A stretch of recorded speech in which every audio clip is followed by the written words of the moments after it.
बौद्ध भिक्षु पैदल यात्रा कर सारनाथ से 28 नवंबर को गौरीविहार पहुंचे। गौरीविहार के चंद्रशेखर आजाद इंटर कॉलेज में बौद्ध भिक्षुओं ने भगवान बुद्ध के संदेश को जन जन तक पहुंचाने का आह्वान करते हुए क्या कुछ कहा, आइए हम आपको सुनाते हैं।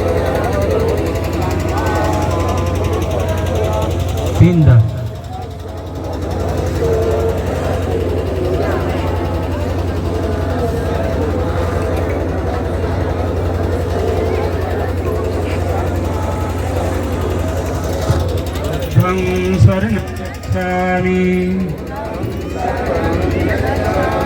धम्मं शरणं गच्छामि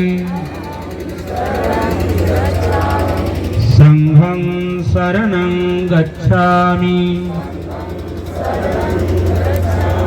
द्वितीयंपि बुद्धं शरणं गच्छामि। सतत प्रयास किया और प्रयास करते करते जमी दूर हो गए, उन सबके प्रति कृतज्ञता जाहिर करता हूँ। यहाँ पर उपस्थित उपासकाओं बच्चों के प्रति मंगल कामना करता हूँ। आप सभी को ये बात अच्छी तरह से मालूम है कि बिना कारण का कोई कार्य नहीं होता। भगवान बुद्ध ने कार्य और कारण का सिद्धांत दिया। उसी कार्य और कारण के सिद्धांत से जितने भी दुनिया में बुद्ध देश हैं, बौद्ध संस्कृति को मानने वाले हैं, उन्होंने प्रगति किया और शीर्ष पर पहुंच गए। किंतु भारत में दूसरी विचारधारा के लोगों ने इन प्रकार इस पर कब्जा कर लिया और आप सब जो राजा के संतानें हैं उनको गुलाम बना दिया। तो बुद्धों का उत्पन्न होना बड़ा ही सुखकर होता है। ऐसी परिस्थितियां जब बन जाती हैं तो बुद्धों का उत्पन्न होता बड़ा ही सुखकर होता है। और कैसे होता है? क्योंकि जब बुद्ध उत्पन्न होते हैं तो वो इस संसार को दुखों से मुक्ति प्राप्त करने के लिए मार्गदर्शन करते हैं। वो कोई भभूत नहीं देते, ये ले जाओ पूरे घर में छिड़क देना सब ठीक हो जाएगा, ये लो ले जाओ थोड़ा सा माथे पर लगा लेना, थोड़ा सा पीठ में लगा लेना और थोड़ा सा खा लेना, सब ठीक हो जाएगा। ये नहीं करते। वो अच्छे मार्ग दिखाते हैं, अच्छे मार्ग बताते हैं। इस मार्ग पर आरोह होकर चलोगे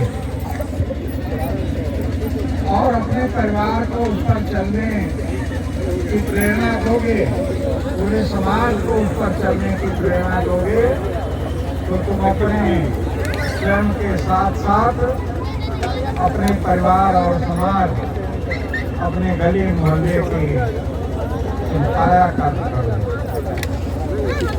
ऐसा बुद्ध जब उत्पन्न होते हैं तो उनका उत्पन्न होना सुखकर, इसी वजह से आप लोग कृपया बातचीत न करें। बातचीत करने से हम लोग का जो मंच है ऊपर लगा हुआ है, आप लोगों की निगाह सब जगह जाती है और देखते हैं कि कहाँ पर क्या गतिविधियाँ हो रही हैं। जैसे एक अध्यापक होता है, उसकी जहाँ टेबल लगी होती है वो ऊंचाई पर होती है, वो पूरे क्लास को देखता रहता है। तो हम भी उसको देखते हैं जहाँ व्यवधान होती है आप लोगों के बातचीत करने, उठने बैठने से, और मनन करके अगर वो बात अच्छी लगती है तो आप उसको ग्रहण करें। क्योंकि भगवान बुद्ध स्वयं कहते हैं कि किसी बात को इसलिए मत मानो कि ये तमाम धर्म ग्रंथों में लिखा हुआ है। इसी बात को इसलिए मत मानो कि ये परंपरा से चली आ रही है। इसी बात को इसलिए मत मानो कि आज बहुत से लोग इसको पालन करते हैं। और इस बात को इसलिए भी मत मानो कि ये पुस्तकें धर्म ग्रंथ दैवी शक्तियों द्वारा।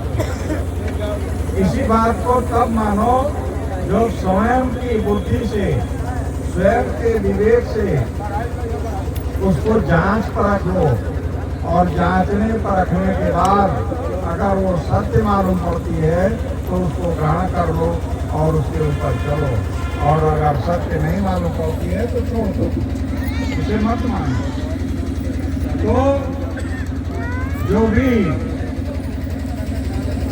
बुद्ध पैदा हुए,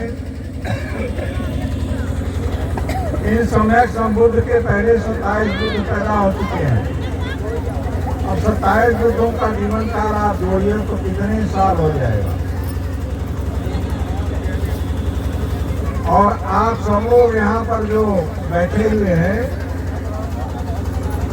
ये वर्तमान में अपने को जिस किसी भी धर्म संप्रदाय मत से जोड़ रहे हों, उनकी बात मैं नहीं करता।